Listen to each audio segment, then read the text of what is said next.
আসসালামু আলাইকুম। সম্পূর্ণ নতুন এবং ইউনিক একটি রেসিপিতে সবাইকে ওয়েলকাম জানাচ্ছি।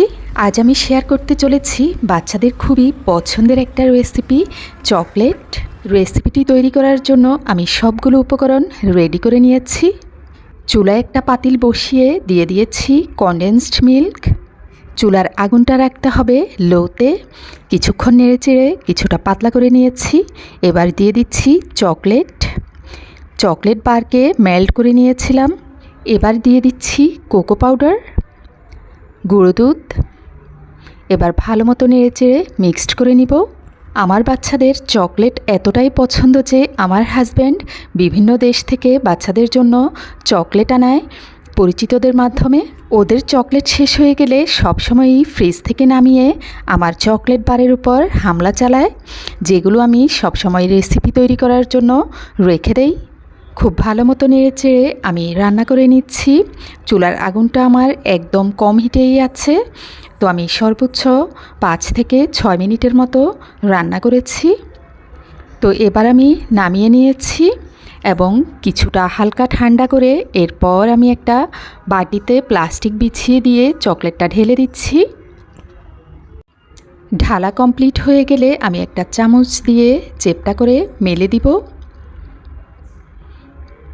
হাতে কিছুটা পানি লাগিয়ে এবার হাতের সাহায্যেও কিছুটা সমান করে দিচ্ছি।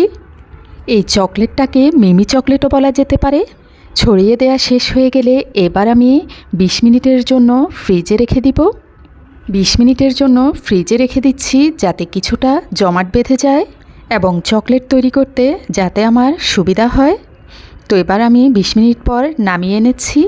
এবার ভাগ ভাগ করে নিচ্ছি ছুরির সাহায্যে। এবার আমি এক একটা টুকরা নিব আর হাতের সাহায্যে চকলেট তৈরি করে নিব নিজের পছন্দ মতো শেপ দিয়ে। তো আমি ঠিক এভাবে তৈরি করে নিয়েছি। একটা বাটিতে কোকো পাউডার নিয়ে নিয়েছি আর চকলেটের শেপ দিয়ে কোকো পাউডারে ভালো মতো বাইন্ডিংটা করে নিচ্ছি। এভাবে আমি সবগুলো চকলেট বানিয়ে নিব।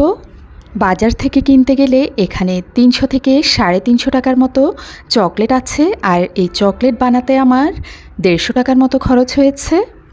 কেউ চাইলে বাজারে বিভিন্ন ধরনের ফয়েল পেপার রয়েছে, সেগুলো দিয়ে মুড়িয়ে নিতে পারেন। তো আমার বাচ্চারা যেহেতু খুব তাড়াতাড়ি শেষ করে ফেলবে, তাই আমি আর মুড়িয়ে নেইনি।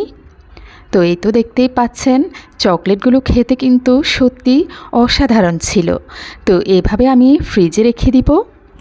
একটা বক্স ভরে ফ্রিজে রেখে দিতে পারেন। মাছ মাংস থেকে দূরে যে কোনো ধরনের চকলেট ফ্রিজে রাখলে অনেক বেশি ভালো থাকে। তো ঘন্টাখানেক পর আমি একটা নামিয়ে ভেঙে দেখাচ্ছি, একদম মিমি চকলেটের মতো।